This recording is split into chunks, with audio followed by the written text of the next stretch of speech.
let this filthy beggar in to embarrass me at my wedding? VP at a massive East Coast corporation. I'm Naomi's father.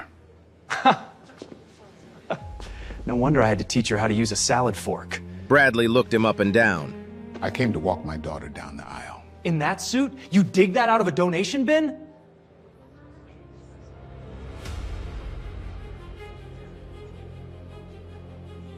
You're making a mistake, son. Throw this clown out. Frederick locked eyes. 200 guests, dead silence, Remember this moment. 0 spines. Security dragged a black father out of his own daughter's wedding. That groom just threw out the man who owned his entire career. 6 hours earlier, Frederick Turner woke up at 5 a.m., same as every day for the last 30 years. His apartment in Bridgeport was small, 2 bedrooms, 1 bathroom with a leaky faucet he kept meaning to fix. The kitchen smelled like coffee and ironing starch. He stood at the ironing board in his undershirt, pressing the navy suit 1 crease at a time. Slow, careful, like he was ironing a uniform for war. On the counter behind him sat 2 framed photos. The first one, a little girl on his shoulders, mouth wide open, laughing. Naomi, age 6, pigtails, missing 2 front teeth. The second, that same girl in a cap and gown, tears running down her face, diploma in her hand. He smiled every time he looked at those photos. Today, he held the second one a little longer. On the kitchen table, he laid out a gift. A pocket watch. Gold, scratched, heavy. It belonged to his father. Beside it, a handwritten letter on plain paper. No fancy stationery, just words from a father to his daughter. He wrapped them both in brown paper, tied it with string. Simple. He looked at himself in the bathroom mirror. The suit fit fine, nothing special. He tugged the collar straight and whispered to himself, "She's not marrying the suit. She's marrying what's inside the man." On his desk by the window, half hidden under old books, sat a leather portfolio, embossed with 3 gold letters, P-A-H. He glanced at it, didn't pick it up, not today. Today he was just a father. Now, the Ashford estate in Greenwich, Connecticut, that was a different universe. A private road lined with 100-year-old oaks. Valets in black vests parking Porsche after Mercedes after Range Rover. The main building looked like it belonged in an English countryside. Stone walls, ivy, iron gates. Inside it smelled like lilies and money. Crystal chandeliers hung over a ballroom that seated 200. White roses exploded from every table. The silverware alone cost more than Frederick's car. A champagne tower glittered near the entrance. The string quartet played something soft and expensive in the corner. Diana Wells, the wedding planner, marched around with a clipboard barking orders at caterers. Every napkin folded at the same angle, every candle the same height, everything perfect, everything controlled. The guest list read like a Wall Street directory. Hedge fund managers, country club presidents, corporate lawyers, old Connecticut money shaking hands with new Connecticut money. Nearly every face was white. Naomi's side? Smaller. Her mother Lorraine, her best friend Savannah Brooks, a handful of aunts and cousins. They were seated at tables near the back, far from the head table, far from the spotlight. Nobody questioned the seating. That's just how it was arranged. And then there was Bradley Davis, 34 years old, square jaw, country club tan, the kind of smile that made you trust him for exactly 5 minutes before you realized it never reached his eyes. On paper, he was a winner. VP of Operations at Pinnacle Atlantic Holdings, one of the largest infrastructure and investment firms on the East Coast. His father Grant came from old money. His mother Helen came from older money. Bradley grew up believing the world was built for people who looked like him. He was charming when it served him. He shook hands hard. He dropped names soft. Every detail of this wedding, the venue, the flowers, the guest list, was curated to project one thing: power. He'd told Naomi early on, "Keep the guest list from your side manageable." He'd told her, Your dad doesn't need to make a speech. He'd told her, "This day is about our future, not your past." Naomi loved him, or she thought she did. She agreed to most of it. She kept the peace. She didn't tell Bradley the full truth about her father, partly because Frederick asked her not to, partly because she wanted to see if Bradley could love her family as they were. One thing mattered most. Bradley had never met Frederick in person. He'd only seen one blurry photo on Naomi's phone from years ago. To Bradley, Frederick was just Naomi's dad who does some consulting thing. He had no idea who was about to walk through his front door. Let's rewind to the moment it all went wrong. Frederick's cab pulled up to the Ashford estate at exactly 4:15 p.m. Not a town car, not a limo, a yellow cab. The valet stared at it like a roach had crawled onto the driveway. Frederick stepped out, navy suit, brown paper gift under his arm. He tipped the driver $10 and walked toward the entrance. The first pair of eyes hit him before he reached the door. A woman in a pearl necklace nudged her husband. The husband looked away, looked back again. The kind of double-take people do when something doesn't match the scenery. Frederick kept walking. Inside the lobby, the air changed, cool, perfumed. The chandelier threw little rainbows across the marble floor. Guests moved in clusters, laughing, clinking glasses, performing wealth for each other. Frederick stepped through the front door. 3 steps in, he stopped. Bradley was already walking toward him. Not walking, charging, jaw tight, eyes locked. The smile he wore for his guests was gone. What replaced it was something raw, something ugly. "Who let this filthy beggar in to embarrass me at my wedding?" He said it loud enough for the string quartet to stop. The lobby went dead silent. Every champagne glass froze mid-sip. Frederick stood still. He held the brown paper gift against his chest like a shield. His voice came out calm, level. "I'm Naomi's father." Bradley stopped 2 feet away from him, close enough for Frederick to smell the bourbon on his breath. He looked Frederick up and down, the suit, the shoes, the gift wrapped in paper that probably cost 50 cents. "Her father?" He let out a laugh that bounced off the marble. "No wonder I had to teach her how to use a salad fork." A few guests near the bar chuckled. Not many, but enough. Frederick's jaw tightened, just barely. "I came to walk my daughter down the aisle." "In that suit?" Bradley flicked Frederick's lapel with 2 fingers. "You dig that out of a donation bin?" "You're making a mistake, son. My only mistake was letting Naomi invite the ghetto to my wedding." Bradley snapped his fingers at 2 security guards standing near the entrance. Big men, black suits, earpieces. "Throw this clown out, now." The guards hesitated. One of them, younger, maybe 25, looked at Frederick's face. Saw something there. Dignity. Pain. The kind of quiet that only comes from a man who's been disrespected before and survived it. "Sir," the young guard said softly, "maybe we should check the guest list first." "I didn't ask you to check anything," Bradley snapped. "I asked you to remove him. Do your job or I'll find someone who will." The older guard stepped forward, put a hand on Frederick's shoulder, not rough but firm. "I'm sorry, sir, I need you to come with us." Frederick looked at the guard's hand on his shoulder, then at Bradley, then at the 200 faces watching him like he was a show. He didn't resist. He didn't raise his voice. He turned toward the door and walked.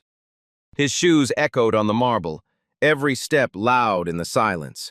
The chandelier light caught the brown paper gift still pressed against his chest.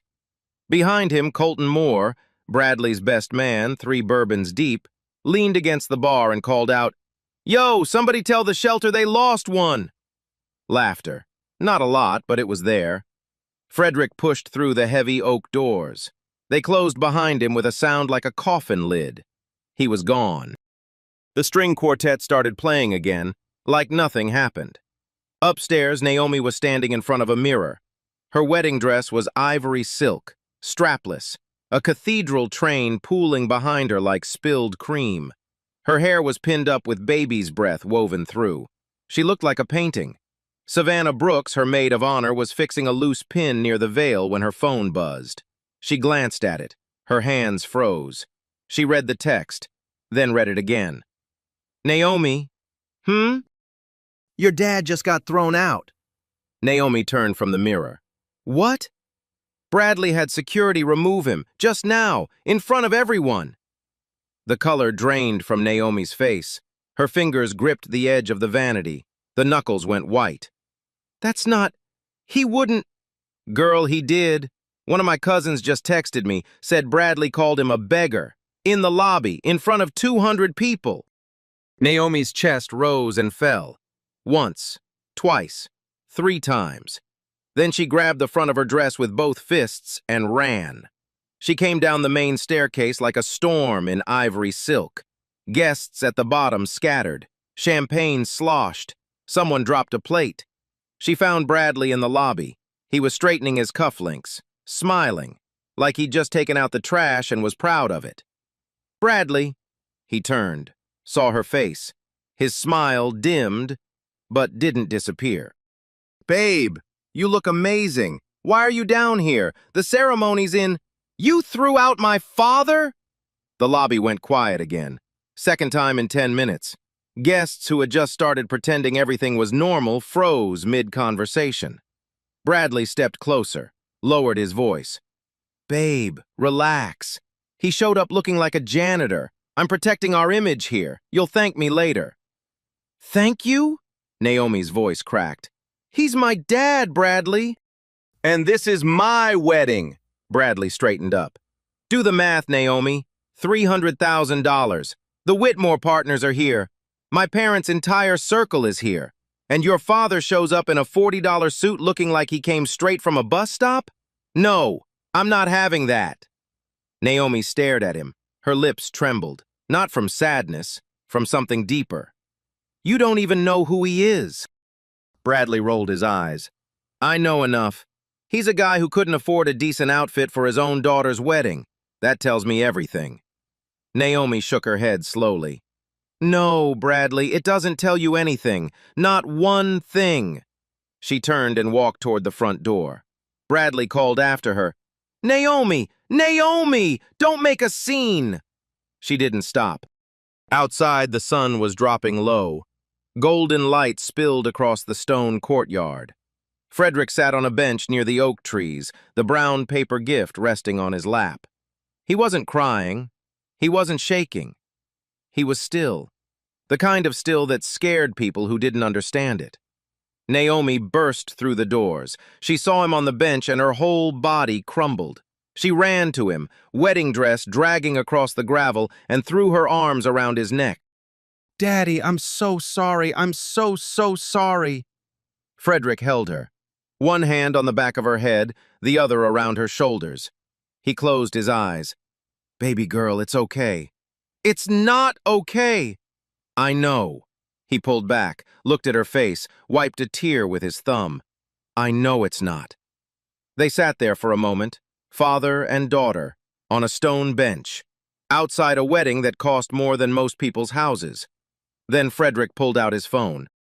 He scrolled through his contacts. Naomi caught a glimpse. Names she recognized. Names anyone would recognize. CEOs, board members, a former senator. He didn't call any of them. He called one number, put the phone to his ear. Reggie, it's me. A pause. Yeah, he did exactly what you said he would. Another pause. No, I'm not going to make a scene, but I think it's time he finds out. He looked at Naomi. She looked at him. Something passed between them. Not words. Understanding. Come to the venue. Bring the file. He hung up, slid the phone back in his pocket, looked up at the Ashford estate. His face was calm, resolved, like a man who'd been holding a card for 30 years and finally decided to play it. Naomi whispered, Dad, what did you just do? Frederick smiled, the first real smile all day. I gave him exactly what he asked for. Back inside the Ashford estate, Bradley Davis was doing what Bradley Davis did best, controlling the room. He moved through the lobby with a fresh glass of champagne and a smile stitched so tight It could have been surgical. Hand on shoulders, firm nods. That voice, the one he saved for investors and in-laws. Just a little mix-up at the door, nothing to worry about. The man was confused. Probably wasn't feeling well. His mother Helen appeared at his elbow, 61 years old, pearl earrings, a face that looked like it had never apologized for anything. I told you, She said, her voice low and sharp as a letter opener. Marrying outside our circle brings complications. It's handled, Mom. Is it? Because from where I was standing, it looked like your fiancé's family just turned your wedding into a shelter outreach. Bradley's jaw flexed. I said it's handled. His father Grant stepped in. 70, silver hair, the kind of man who hadn't raised his own voice in 30 years because he paid other people to do it. The Whitmore partners are here, Bradley. Keep this contained. Smile, pour wine, make it disappear. Bradley nodded, took a breath, straightened his cufflinks, again, and turned back toward the crowd. But Naomi was standing in the side hallway, arms crossed, mascara smudged, still in her wedding dress, and she was not smiling. Bradley walked over, leaned in close. Babe, go upstairs, fix your face. We start in 20 minutes. Fix my face? You know what I mean. You look like you've been... Crying? Yeah, because you just humiliated my father in front of every person I know. Bradley grabbed her wrist. Not hard, but not soft either. Possessive. The way you grab something you think you own. Smile. Walk out there. We are not ruining this day because your father's feelings got hurt. Naomi pulled her wrist free, slowly, deliberately. Don't touch me like that. I built all of this for us, Naomi. The venue, the guest list, the future. The least your family could do is not embarrass me. Naomi stared at him for a long time. Then she said something quiet, something Bradley didn't catch because he'd already turned away. You have no idea what my family built. Meanwhile, at the bar, Colton Moore was 3 bourbons past his limit and 0 bourbons past his true personality. He spotted Savannah Brooks refilling her water glass near the appetizer table. Savannah, Naomi's best friend, maid of honor, black, the only person in the bridal party who'd told Naomi to her face that Bradley was a mistake. Colton sidled over, leaned against the bar, smiled that drunk, lopsided smile that men like him confused for charm. So, you're on the bride's side, right? Savannah didn't look at him. Obviously. Must be nice, getting invited to something like this. Probably don't see a lot of places like the Ashford estate in your neighborhood. Now she looked at him. Excuse me? I'm just saying, cultural differences, right? Different worlds. Some people know how to carry themselves at events like this. Some people, he gestured vaguely toward the front door, don't. Savannah set her glass down. Are you talking about Frederick? I'm talking about knowing your place at certain events. Some folks just don't have the breeding for it. Savannah's hand slid into her clutch. Her phone was already recording, had been since the second he opened his mouth. Colton didn't notice. He was too busy laughing at his own joke. Relax, he said. I'm just being honest. Somebody had to say it. Savannah smiled, sweet as antifreeze. Keep going, please. Outside, Lorraine Turner, Frederick's ex-wife, sat beside him on the stone bench. She was shaking, not from cold, from rage.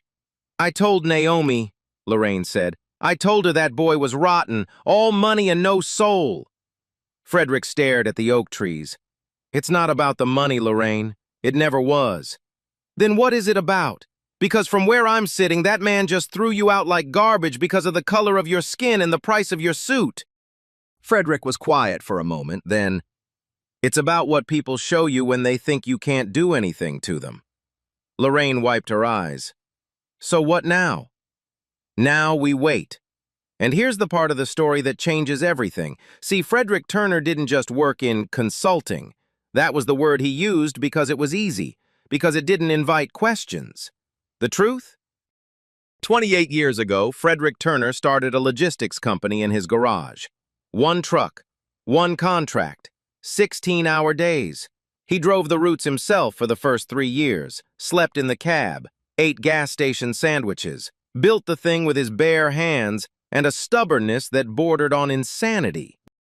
That company grew, then it merged, then it acquired, then it became Pinnacle Atlantic Holdings, a multi-billion-dollar infrastructure and investment conglomerate with offices in 12 cities and contracts on 3 continents.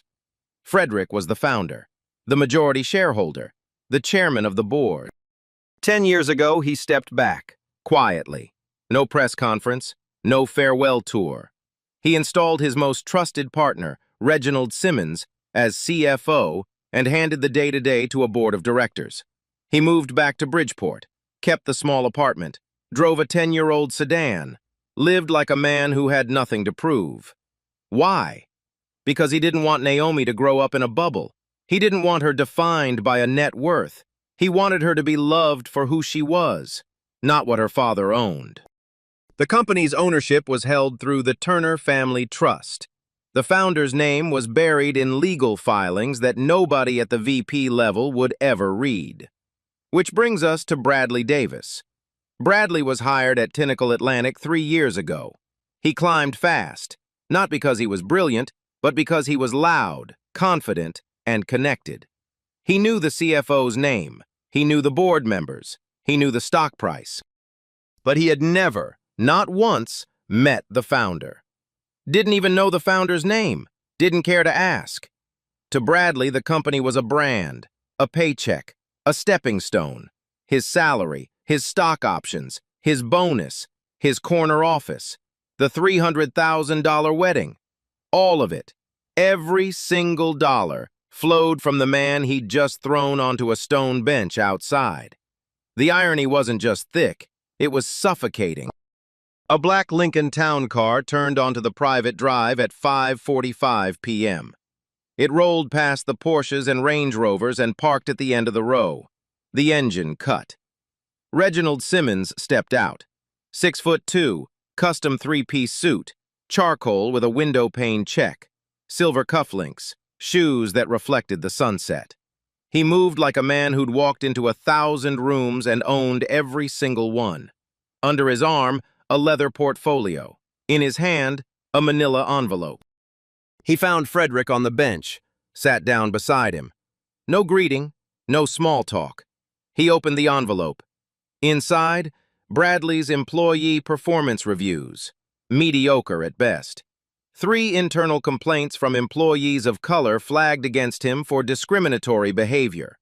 An email chain where Bradley bragged to Colton about managing the optics of his fiancée's background, and a pending HR investigation that had been sitting on someone's desk for 6 months. Frederick read every page. His face didn't change. Stone. Reggie watched him.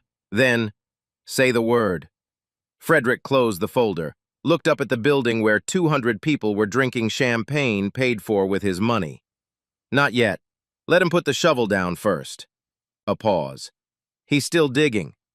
6:15 p.m. The ceremony was supposed to start in 15 minutes. Guests were migrating from the lobby toward the ballroom. Chairs arranged in perfect rows. White petals scattered down the aisle. The string quartet switched to something slow and romantic. Everything was in place. Everything except the bride, and the father she'd just watched get dragged out the door.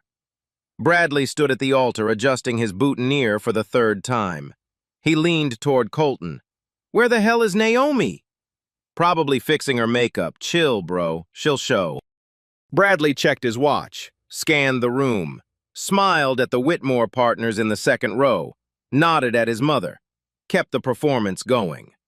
Then the front doors opened. Not gently, not politely. They swung wide like somebody meant it. Reginald Simmons walked in. Alone. Shoulders back. 3-piece suit catching the chandelier light like it was tailored by God himself. Silver cufflinks. Shoes that could blind you from 10 feet away. He didn't look left. He didn't look right. He walked straight down the center of the lobby like he'd bought the building and was deciding whether to keep it. The room shifted. It started with one whisper. A man at the table nearest the entrance grabbed his wife's arm. Honey, is that... Oh my God. That's Reginald Simmons. Then the next table, then the next. Then it rippled through the room like a stone dropped in still water. The Reginald Simmons? The CFO of Pinnacle Atlantic? He was on the cover of Forbes last quarter. Bloomberg interviewed him 2 weeks ago. What is he doing here? Bradley heard the name before he saw the face. Pinnacle Atlantic, his company, his CFO, at his wedding. His pulse spiked. His palms went damp. This wasn't just flattering, this was a gift from the networking gods. The kind of moment that could fast-track a career. The kind of handshake that opened doors money couldn't buy. He straightened his jacket, shot his cuffs, plastered on his best boardroom smile, the one he practiced in the mirror before quarterly reviews, and practically jogged toward the entrance. Mr. Simmons, sir, what an honor! What an absolute honor! He extended his hand so fast he nearly tripped over a flower arrangement. I'm Bradley Davis, VP of Operations in the Infrastructure Division. I've followed your work for years. Your keynote at the Morgan Stanley Summit last fall was... Reggie didn't take his hand. Bradley's fingers hung in the air. 1 second, 2 seconds, 3. The longest 3 seconds of his life. Reggie looked at the hand, then at Bradley's face. Then he held up one palm, flat, firm, final. I know who you are, Bradley. Bradley's smile flickered. You do, sir? I do. Reggie's voice was calm, not loud. He didn't need loud. The room was already silent enough to hear a pin drop on velvet. But I'm not here for you. The smile died. I'm sorry, what? Reggie didn't repeat himself. He never repeated himself. He turned his body 90 degrees toward the open front doors, extended his right hand, and waited. For a moment, nothing happened. Then Frederick Turner walked back in. Same navy suit, same polished but worn shoes, same brown paper gift pressed against his chest. But something was different. His shoulders weren't hunched. His eyes weren't lowered. He walked in like a man who had spent 60 years carrying something heavy and had just decided to set it down. He walked in like he owned the room, because he did. The lobby went silent. Not whisper silent, not awkward silence silent, dead silent. The kind of silence where you could hear the candle flames bending in the air, the kind of silence that sits on your chest and presses down. Reggie waited until Frederick stood beside him. Then he turned to face the room. 200 guests, every eye locked on the 2 black men standing side by side in the entrance of a wedding that had tried to throw one of them away. Reggie spoke. Not rushed, not dramatic, just clear. Each word placed like a brick. Ladies and gentlemen, he paused, scanned the room, made eye contact with the Whitmore partners, with Helen Davis, with Grant, with Colton, with every single person who had watched Frederick get dragged out and done nothing. For those of you who don't know, and clearly some of you don't, another pause, longer this time, he let it breathe. This is Frederick Turner. The name meant nothing to most of them, not yet. But Reggie wasn't finished. Founder and chairman of the board of Pinnacle Atlantic Holdings. The words landed like a wrecking ball through a stained glass window. Someone dropped a fork. It clattered against a plate and echoed through the ballroom like a gunshot. My boss, Reggie looked directly at Bradley. And, as I understand it, the father of the bride. The silence didn't break. It detonated. Helen Davis's champagne glass slipped from her fingers. It hit the marble floor and exploded into 100 tiny pieces. She didn't move to pick it up. She couldn't. Her hand was still frozen in the shape of the glass that was no longer there. Grant Davis's mouth fell open. His jaw literally dropped. The man who hadn't shown emotion in public since 1987 stood there looking like he'd been slapped by a ghost. Colton Moore's bourbon stopped halfway to his lips. His hand was shaking so hard the ice cubes rattled against the glass like teeth chattering in winter. The Whitmore partners exchanged a look, the kind of look that said, "We were never here." And Bradley didn't go pale, he went white. The color drained from his face so fast it was almost medical. His lips turned gray. His eyes went wide. Not surprised wide, but horror wide. The kind of wide that happens when your brain processes something your body hasn't caught up to yet. He staggered backward. His heel caught the edge of the aisle runner. He stumbled, almost fell, caught himself on the back of a chair. The chair scraped against the marble with a sound that made everyone wince. His mouth moved. No words came out, just air pushing past dry lips. Frederick didn't gloat, didn't point, didn't smirk. He walked forward until he was 10 feet from Bradley and stopped, the brown paper gift still in his hands. "I didn't come here to make a scene. I came to watch my daughter get married." He paused. "But it seems the groom had other plans." Bradley found his voice. Barely. It came out cracked, broken, like someone trying to speak through a throat full of sand. "Mr. Turner, Frederick, sir, I didn't. There's been a terrible. I had no idea who you. I know you didn't." Frederick's voice was steady, almost gentle, which made it worse. "That's the problem. You looked at me and decided I didn't belong. You didn't ask my name. You didn't ask your fiancé. You saw a black man in a cheap suit and called security." "That's not. It wasn't. I swear it wasn't about." "Wasn't about what?" Frederick tilted his head. "Race? Money? Class?"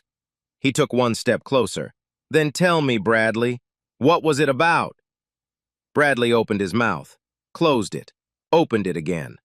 The whole room watched him search for an answer that didn't exist. Nothing came out, because there was nothing to say. Then Naomi stepped into the lobby. Still in her wedding dress, eyes red, mascara ruined, but her jaw was set like concrete. She walked past the guests, past the flowers, past the champagne tower that nobody was drinking from anymore. She stopped right in front of Bradley. She didn't yell, she didn't scream. Her voice came out quiet, steady, the kind of steady that costs everything you have. "I gave you a chance to love my family for who they are, not for what they have." She shook her head slowly. "You failed, Bradley." She pulled the engagement ring off her finger, a 3-carat diamond, placed it on the nearest table. Gently. The diamond caught the chandelier light one final time. "The wedding is off." She turned her back on him, walked to her father, took his arm, and they walked out together. Father and daughter, navy suit and ivory silk, through the same doors that security had dragged him out of 45 minutes earlier. Nobody stopped them. Nobody said a word. Nobody breathed. Bradley dropped to his knees, not slowly, not gracefully. He collapsed like someone had cut his strings. Both knees hit the marble floor with a crack that echoed through the silent ballroom. 200 guests watched a grown man in a $10,000 tuxedo kneel on the ground like a beggar. The irony was almost poetic. "Naomi, please." His voice broke on the second word. "I love you. This was a mistake. A stupid, terrible mistake. I'll apologize to your father. I'll do anything. Anything you want." Naomi looked down at him. She didn't blink. "You humiliated him in front of everyone I care about. You humiliated me." She paused, let the words land. "And you only care now because you found out he's rich. That tells me everything I need to know about you." Bradley turned to Frederick. Actually crawled, 2 steps toward him on the marble floor. "Sir, please, I respect you. I've admired Pinnacle Atlantic my entire career. I've studied the company's growth model. I've told everyone it's the greatest—" "Stop," Frederick said at once. Quiet. And Bradley stopped like someone had pressed pause on his remote. "You admired a logo and a stock price. You didn't respect the man behind it." Frederick looked at him, not with anger, with something worse, disappointment. "And if you can't respect me, you don't respect my daughter, and you never did." Bradley's mouth opened. Nothing came out, just air. That's when Reggie stepped forward. He moved past Frederick, past Naomi, past the kneeling groom. He walked to the nearest table, set down the leather portfolio, and opened it with the calm precision of a surgeon laying out instruments. Bradley Davis. Bradley looked up from his knees. His eyes were wet, his tie was crooked. He looked like a man watching his own funeral. As Chief Financial Officer of Pinnacle Atlantic Holdings, I'm informing you that your conduct, both today and as documented in multiple internal complaints, constitutes grounds for immediate termination. The room gasped. Actually gasped. Like a movie. Except this wasn't a movie. Reggie laid 3 documents on the table, one by one, slowly, each one a nail in the coffin. Document 1. A formal complaint from Elijah Anderson, a black junior analyst on Bradley's team. Bradley had passed him over for promotion 3 times. The documented reason each time was cultural fit. 3 times. Same words, same analyst, same result. Document 2. An email from Bradley to Colton Moore. Subject line, dead weight. The email joked about diversity hires being charity cases who couldn't hack it without the quota. Bradley had written it from his work email. His work email. Document 3. The HR investigation summary, filed 6 months ago, buried by a mid-level HR manager who played golf with Bradley every other Thursday. The investigation found a pattern of discriminatory behavior across Bradley's entire department. It had been sitting on a desk waiting for board review, a review that the chairman of the board was now personally authorizing. Reggie straightened up. Your employment is terminated effective immediately. Your stock options are voided per the morality clause in Section 12 of your contract. Security will collect your credentials Monday morning. Bradley scrambled to his feet. You can't just, this isn't... Grant Davis pushed through the crowd. His face was purple. Now hold on. You can't do this. My son has rights. We'll call our attorneys. The board has full authority, Mr. Davis. Reggie didn't raise his voice. He didn't need to. And the chairman just gave his approval. He glanced at Frederick. Frederick gave one small nod. Are there any further questions? Grant opened his mouth, closed it, opened it again, then turned and walked away, pulling Helen by the arm. The venue emptied like a bathtub with the plug pulled. Guests left in clusters, some fast, some slow. A few, the brave or the guilty, stopped near Frederick to mumble apologies they hadn't offered 30 minutes ago. Frederick nodded at each one, didn't say much. Colton tried to slip out through a side door. Savannah was leaning against it, arms crossed, phone in hand. I recorded everything you said, Colton. The breeding comment, the knowing your place comment, all of it. Colton went pale. I was joking, you can't... Try me. He didn't try her. He left through the front door instead. Fast. 48 hours. That's all it took for the whole world to find out. Savannah posted the video at 11 p.m. that night. She didn't add a caption, didn't need to. Just Colton's face, Colton's voice, and Colton's words. Knowing your place, breeding, different worlds, playing on a loop for the internet to judge. By morning, it had 600,000 views. By noon, 2 million. By the end of the second day, 4.3 million. Trending on every platform. Quote tweeted by activists, journalists, athletes, and 3 members of Congress. The comments section was a war zone, and Colton was losing. Then the journalists came. A reporter from the Hartford Courant broke the full story first. She'd been tipped off by someone at the venue, probably a caterer, maybe a guest with a guilty conscience. Didn't matter. She had the details, all of them. The headline hit like a freight train. Groom ejects bride's father from $350,000 wedding. Didn't know he was the billionaire behind his own company. By that evening, CNN picked it up. Then MSNBC, then NBC News, then The Root, then Essence, then every podcast, blog, and commentary channel with a microphone and an opinion. Frederick Turner's name was everywhere, not because he wanted it to be, because the story was too perfect, too painful, too real. Bradley Davis was identified within hours. His LinkedIn profile was flooded with messages, none of them kind. His professional headshot became a meme. Someone put it next to Frederick's calm face on the bench with the caption, "He owned the whole company and still didn't raise his voice." That image alone got shared 11 million times. But the internet wasn't done.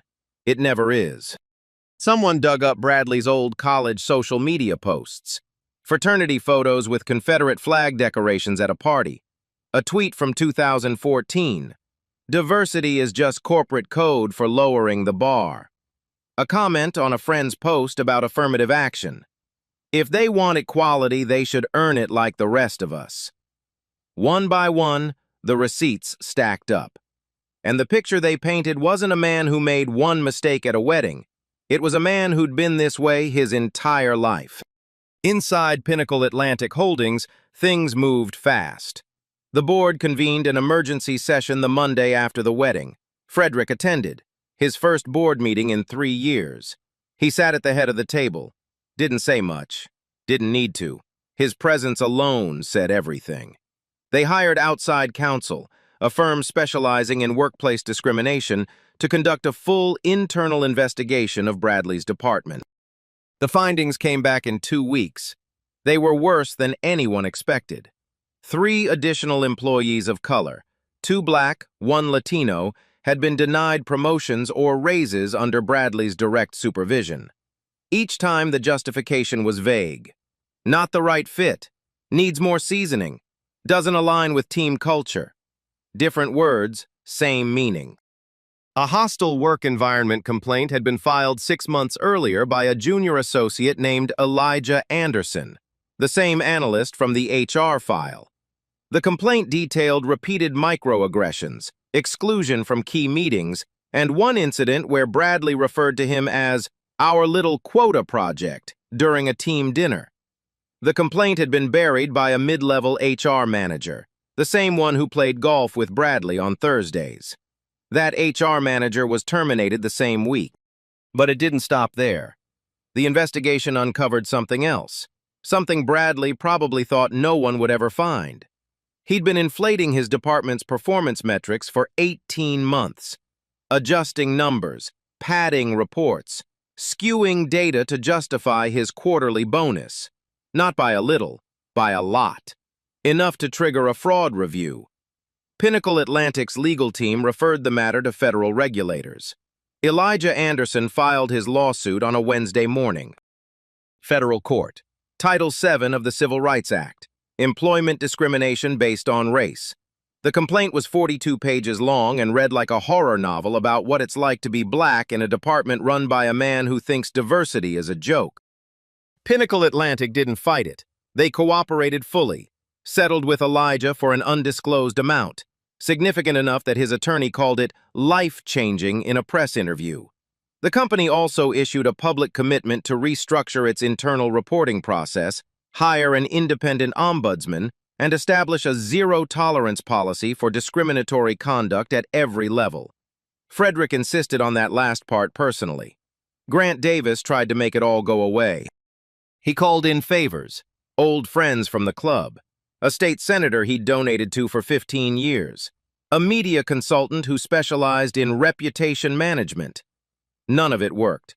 Frederick Turner's legal team was bigger, smarter, and better funded because it was Pinnacle Atlantic's legal team, and they weren't playing defense, they were playing offense. The Connecticut Commission on Human Rights and Opportunities opened a formal inquiry into Bradley's conduct. His country club membership was revoked, unanimously, which was a first in the club's 90-year history. His name was removed from a charity gala committee he'd co-chaired for 2 years. The charity issued a public statement calling his behavior fundamentally incompatible with our values. Bradley's social world didn't just shrink, it evaporated. And then there was Naomi. She filed for annulment the week after the wedding that never was. It took 4 days. No contest. No negotiation. Done. 3 weeks later, she gave one interview, just one, to Essence magazine. She didn't talk about Bradley. She didn't trash him. She didn't say his name once. She talked about her father. She talked about growing up in Bridgeport, not knowing they were wealthy. About hand-me-down clothes and public school and summer jobs at the grocery store. About the values Frederick instilled. Humility, discipline, treating people the same whether they wore a three-piece suit or a janitor's uniform. She read part of the letter from the brown paper gift, the part that said, "The measure of a man is not the suit he wears, but the way he treats someone he believes can do nothing for him." That quote went viral overnight, printed on T-shirts, shared in graduation speeches, tattooed on at least 3 people's forearms within the first week. Frederick, in his only public statement, said this, "I didn't build Pinnacle Atlantic to impress anyone. I built it so my daughter could have choices. And this week, she made the right one."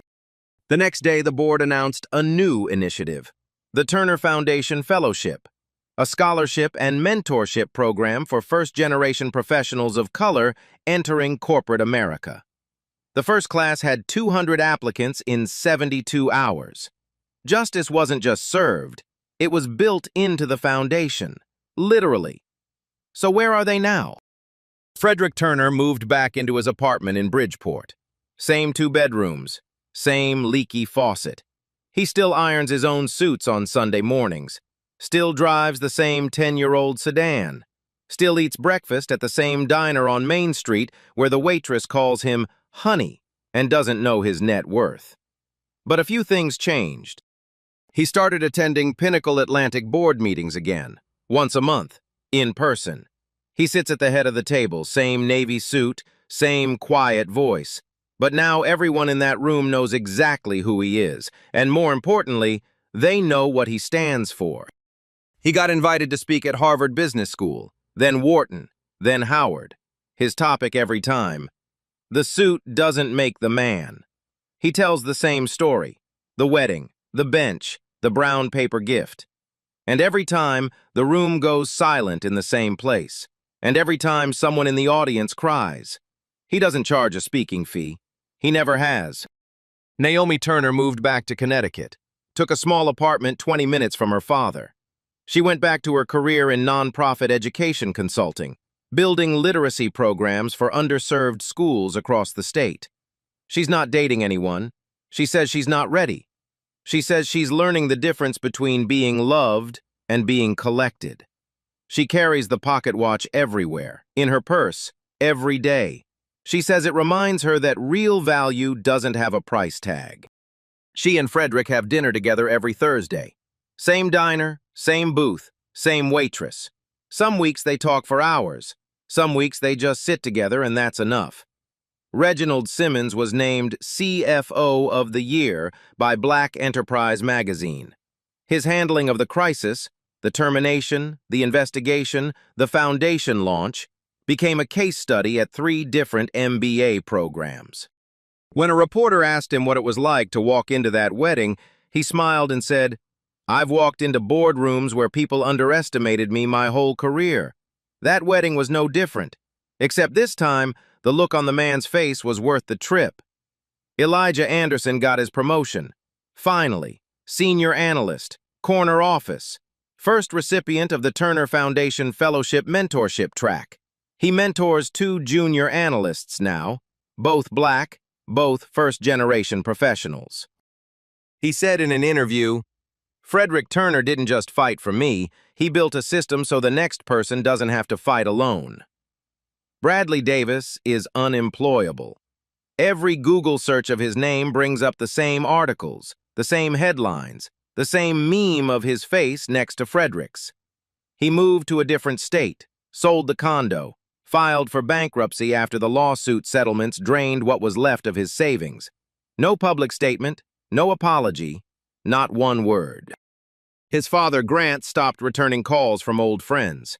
His mother, Helen, left the country club, not by choice. Colton Moore was fired from his firm the week Savannah's video went viral. The firm issued a 3-paragraph statement distancing itself from his reprehensible personal conduct. He deleted all social media, disappeared, nobody misses him. So here's my question for you. Have you ever watched someone get judged, dismissed, humiliated, thrown aside, just because of how they looked, because of the color of their skin, because of the price of their clothes? What did you do? And if you could go back to that moment right now, would you do something different? Drop your answer in the comments. I read every single one. If this story hit you somewhere real, smash that like button. Share it with someone who needs to hear it. And if you're not subscribed yet, come on now. You already know what to do. I'll see you in the next one. But before you go, remember this. The measure of your character isn't how you treat someone who can help you. It's how you treat someone you think can do nothing for you. Don't wait for the twist to do the right thing.